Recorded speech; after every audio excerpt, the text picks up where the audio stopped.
Ops! Yan ang huwag mong gawin kung ayaw mong mawalan ng customer. Kuya, Oy, ano sa'yo? pabili ng coke yung nasa bote. Ay, wait lang ha. Andun sa isang freezer.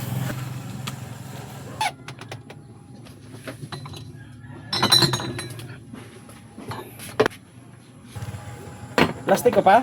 Ah,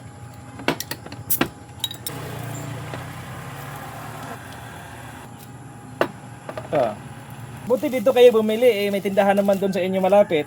ayaw na namin bumili doon. Ayaw na rin ni ate kasi kapag bumibili kami, nihipan nila yung plastic. Hinihipan yung plastic? Hmm. Yan ang hindi ko talaga gawain. May nakakita man o sa wala, hindi talaga ako nag-ihip ng plastic. Lalo na pag yung nilalagay, kinakain o iniinom ng customer. Yan ang dapat nating ingatan pag mayroon tayong tindahan. Kahit anong bilhin ilalagay sa plastic, kakakainin man yan o iinumin. Huwag nating hipan yung plastic kasi may mga customer talaga tayo na masilan. Pag yan ang ginagawa natin, lalo na sa harap ng ating customer, mawawalan tayo ng customer niyan.